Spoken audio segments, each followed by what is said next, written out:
नमस्कार। आइए शुरू करते हैं आज की क्लास। और आज की इस भेषज कल्पना की क्लास में हम लोग पढ़ते हैं संधान कल्पना। इसके पहले वाले लेक्चर में हम लोग अवलेह पढ़े थे, और उसके पहले हम लोग स्नेह पाक पढ़े थे, उसके पहले हम लोग पंच कषाय कल्पना देखे थे, उसके पहले हम लोग मान प्रकरण और परिचय को देखे थे।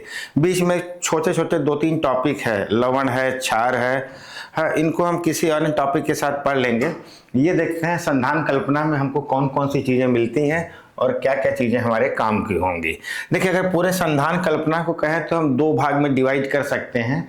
एक को हम कह सकते हैं मध्य कल्पना। यहाँ संधान कल्पना के भेद 2 भेद कह सकते हैं, सामान्य रूप से 2 भेद है, कहीं ऐसा नहीं कि आयुर्वेदिक ग्रंथों में नहीं, सामान्य रूप से संधान के 2 भेद होते हैं।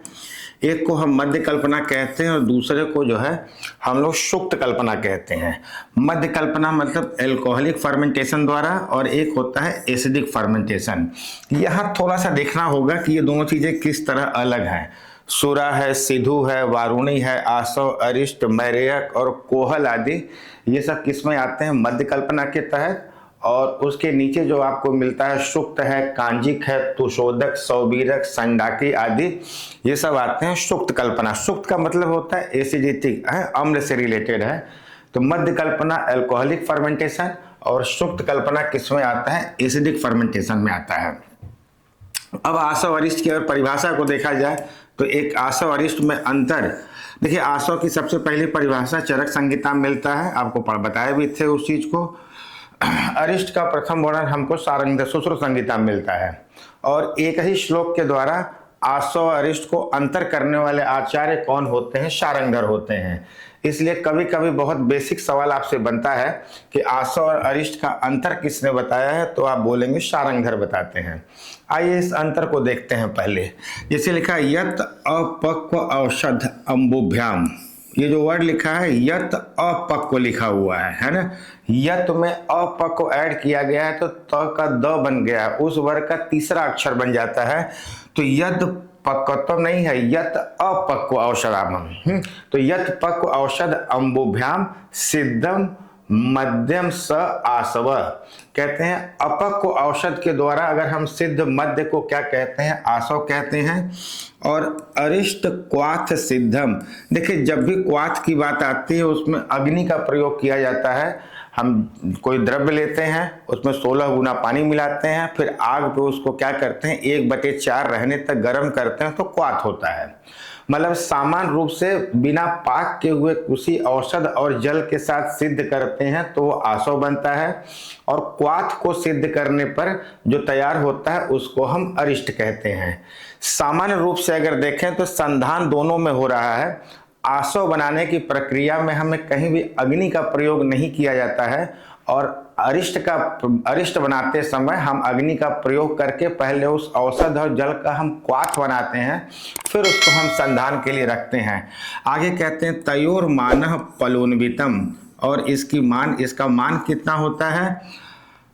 आसव अरिष्ट का मान 1 पल होता है। शारंगधर के द्वारा बताया गया ये श्लोक है।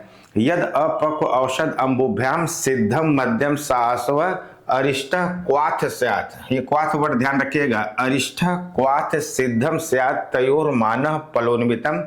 और आसव अरिष्ट या संधान कल्पना की मात्रा कितनी होती है? 1 पल होती है।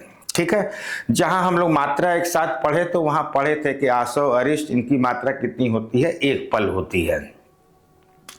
इस श्लोक को देखिए, यहां पर थोड़ा सा और क्लियर कर दिया गया है। देख सकते हैं यहाँ पर बिना पकाए औषध और जल का संधान करके बनाया गया मध्य क्या कहलाता है? आसव कहलाता है। और क्वाथ और औषध का संधान कर बनाया गया मध्य क्या कहलाता है? अरिष्ट कहलाता है। तो आसव अरिष्ट की ये 2 लाइन की परिभाषा यही है जो कि यहाँ पर लिखी हुई है ना।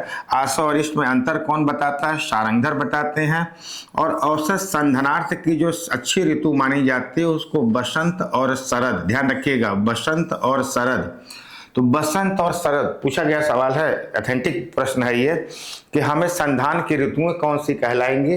तो बसंत या शरद में हम क्या करते हैं? संधान करते हैं। ठीक है, संधान का एक सामान्य नियम यहाँ साफ साफ इसमें श्लोक जानबूझ के लिखा हुआ है, कभी श्लोक से भी सवाल बना हुआ है। पूछा गया था कि ये किसके लिए कह रहे हैं? द्रवे द्रोणे तुला गुणम, है ना। बाकी चीज हम नीचे लिखे और क्लियर करने के लिए द्रोणे, हाँ, द्रवे द्रोणे तुला गुणम, मतलब 1 तुला हम गुड़ प्रयोग करते हैं और द्रव कितना लेते हैं, जल कितना लेते हैं, 1 द्रोण। ठीक है, ध्यान रखिएगा, ये शब्द आपको ध्यान रखना होगा। द्रवे द्रोणे तुला गुणम, मतलब द्रव कितना लेंगे, 1 द्रोण, और गुड़ कितना लेते हैं, 1 तुला। और पक्षान जातम मतलब कहा गया 15 दिन के लिए। हालांकि विभिन्न प्रकार के आसव अरिष्ट के लिए हो सकता है समय आगे पीछे दिया जाए, किसी को 1 वर्ष रखते हैं, किसी को अलग अलग दिया ड्यूरेशन, किसी को 15 दिन। तो सामान्य नियम है वो लिखा जाता है 15 दिन के लिए, है ना। पक्षान, पक्ष किसको कहते हैं, 15 दिन को कहते हैं, ये संधान के लिए है।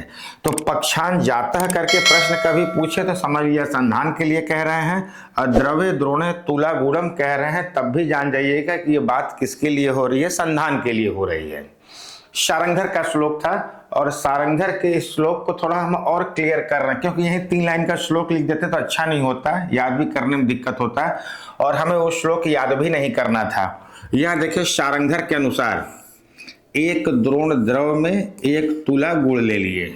ठीक है, मुख्य ये हो गया। अब आधा तुला हम क्या लेंगे, मधु लेंगे, और 1/10 तुला हम क्या लेते हैं, प्रक्षेप लेते हैं। तो बेटा ये रेशियो आप ध्यान रखिएगा, इसीलिए हमने बहुत अच्छे से नोट्स में 1 द्रोण द्रव में 1 तुला गुड़ लिए हैं, आधा तुला मधु होगा, और 1/10 तुला क्या हो जाएगा, प्रक्षेप के रूप में कुछ हमको प्रयोग करना होगा। तो ठीक है, धातुकी पुष्प भी प्रयोग कर दिया जाता है। सब कुछ बनाने के बाद धातुकी पुष्प को उसमें डालकर उसको संधान के लिए रख देते हैं। धातुकी पुष्प थोड़ा संधान में हेल्प करता है, दूसरा थोड़ी महक वगैरह के लिए भी अच्छा होता है। तो धातुकी पुष्प का भी प्रयोग करते हैं इस संधान की प्रक्रिया में। ठीक है, ये सामान्य नियम है, अदरवाइज ये नियम तो वैसा ही रहेगा। अब जिस चीज का संधान करना है उस चीज के हम क्वाथ को बना लेंगे, फिर उसी हिसाब से इस द्रव्यों को मिलाएंगे। तो 1 तुला गुड़ होगा, आधा तुला क्या होगा, मधु, और 1/10 तुला क्या हो जाएगा, प्रक्षेप हो जाएगा। तो बेटा इस रेशियो को आप ध्यान रखिएगा, हमेशा आपसे पूछा जाता है पानी कितना लेंगे, गुड़ कितना ले रहे हैं, मधु कितना ले रहे हैं, और प्रक्षेप कितना ले रहे हैं। ठीक है, यहाँ रुकने का मतलब था कि इसको आप क्लास करते समय याद कर लीजिए, इसको बाद में बचा के रखने की जरूरत नहीं है कि इसको हम याद करें। यहाँ 2 शब्द का प्रयोग किया गया, एक आया है संधान और दूसरा आया है क्वाथ, है ना। चरक में ही हम आपको बताए थे क्वाथ बनाने की प्रक्रिया में एक शब्द प्रयोग किया जाता है जिसको कि गत रसत्व कहते हैं। गत रसत्व, गतरस शब्द प्रयोग किया गया है चरक में, 2 जगह मिला हुआ है। हम लोग कृमि वाले में पढ़ते हैं, वहां मिलता है, फिर जब आप रसायन प्रकरण में आते हैं वहां औषधि बनाने में गतरस शब्द का प्रयोग किया गया है च्यवनप्राश बनाते समय, कि जब हम किसी द्रव्य का क्वाथ बनाते हैं तो क्वाथ के लिए हम जल लेते हैं और उसमें कोई औषधि डालते हैं, उसका पाक करते हैं। देखेंगे कि जो औषधि का जो रस था, जो हमें जरूरत थी, जिसके वजह से हम क्वाथ बना रहे थे, तो उस औषधि के अंदर से वो रस क्वाथ में आ गया कि नहीं, इसी ट्रांसफर को ही हम लोग क्या कहते हैं, गतरस कहते हैं। औषधि गतरस हो गई, मतलब औषधि का जो रस वाला भाग था, उसका वीर्य था, या जो भी पॉइंट, जो भी चीज हमको क्वाथ में लेना था वो आ गया। तो समझिएगा इसको क्या शब्द प्रयोग किया गया, गतरस। अगर आपसे पूछा जाता है गत रसत्व या गतरस का संबंध किस कल्पना से है, तो क्वाथ कल्पना से है। लेकिन हम संधान में आते हैं तो 2 शब्द प्रयोग किया जाता है, ज्यादा तो जात रसत्व मिलता है या आगत रसत्व मिलता है। जात रसत, जात मतलब होता है उत्पन्न होना। जब हम किसी भी कल्पना क्वाथ को जब हम संधान के लिए रखते हैं या सामान्य आसव या अरिष्ट बनाने के लिए कभी भी किसी द्रव्य को 10 दिन, 15 दिन, 3 दिन, कहीं 1 साल के रखते हैं, तो उस रखने के दौरान उसमें रस उत्पन्न होना चाहिए, जिस रस के निमित्त उसका हम आसव अरिष्ट बना रहे थे।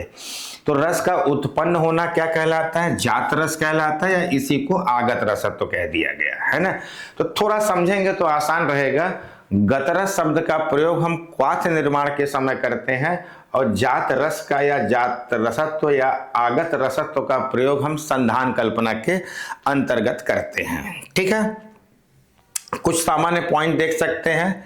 संस्कारवत निश्चित अरिष्ट जो है ज्यादा गुणाधान होगा, गुणाधान, क्योंकि पहले हम उस औषधि को ऑलरेडी हम क्वाथ में परिवर्तित कर दे रहे हैं, फिर संधान कर रहे हैं, तो संस्कारवत अरिष्ट में गुणाधान अधिक होता है, सामान्य सी बात है।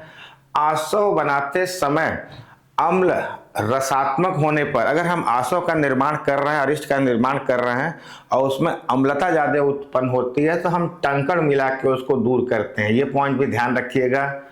तापमान अधिक होने पर आसव आदि कैसे हो जाते हैं, अम्ल हो जाते हैं। ये सब गाइड वगैरह में प्रश्न है वो यहाँ कलेक्ट किया गया है। और आसव अरिष्ट का ये सामान्य नियम है कि इसमें अल्कोहल जो है 12% से कम होना चाहिए। ठीक है।